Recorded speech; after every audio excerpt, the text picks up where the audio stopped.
खुला मैदान है, दूर दूर तक फैले हुए छात्र, हाथों में तख्तियां, आंखों में सवाल, कोई नारा नहीं, बस बेचैनी। तभी माइक पर एक आवाज आती है, एक ब्राह्मण लड़की, साफ शब्दों में, बिना झिझक, मैं यूजीसी का विरोध करती हूं।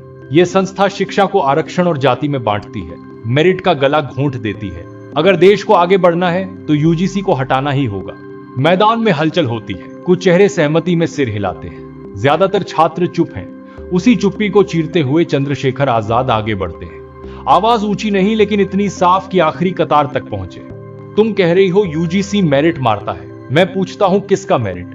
उस छात्र का जो निजी स्कूल में पढ़ा, कोचिंग गया, जिसके पिता के पास पैसा और पहचान थी, या उस छात्र का जो सरकारी स्कूल में बैठा जहां टीचर ही पूरे साल नहीं आए? वो मैदान की तरफ इशारा कर। मैं यहां खड़े छात्रों से पूछना चाहता हूं, कितनों के साथ दोहरा भेदभाव हुआ है?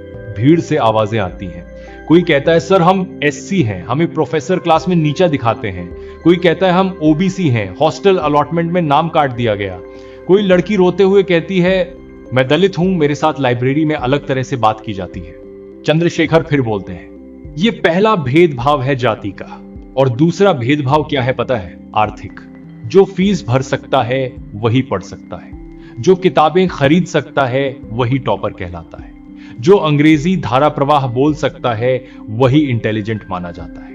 वो ब्राह्मण लड़की फिर बोलती है, थोड़ी झुंझलाहट में, लेकिन शिक्षा जाति से ऊपर होनी चाहिए। बार बार एससी एससी क्यों लाते हो? चंद्रशेखर बिना गुस्से के जवाब देते हैं, मैं भी यही चाहता हूं कि शिक्षा जाति से ऊपर हो, लेकिन जब छात्र की जाति देखकर उसकी स्कॉलरशिप रोकी जाती है, उसकी शिकायत दबाई जाती है, उसके सुसाइड को पर्सनल रीजन कह दिया जाता है, तब चुप रहना अपराध बन जाता है। यूजीसी ने कम से कम यह नियम बनाया कि हर विश्वविद्यालय में इक्वल अपॉर्चुनिटी सेल होगा, एससी एसटी ग्रीवेंस सुनी जाएगी, आरक्षण रोस्टर लागू होगा। ऐसे मारी बात है 2000। अब सोचो, अगर यूजीसी नहीं होगा तो दलित छात्र किसके पास जाएगा? वीसी के पास, जिसे वही सिस्टम बैठा कर लाया है।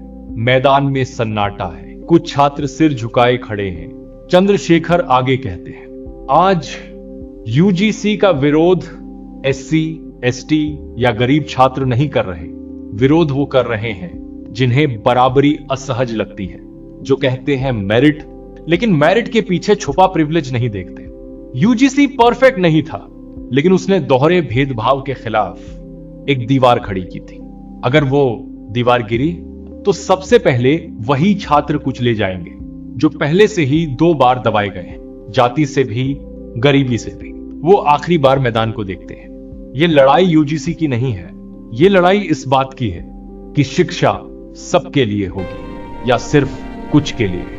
मैदान में कोई नारा नहीं लगता, बस एक भारी चुप्पी, और उसी चुप्पी में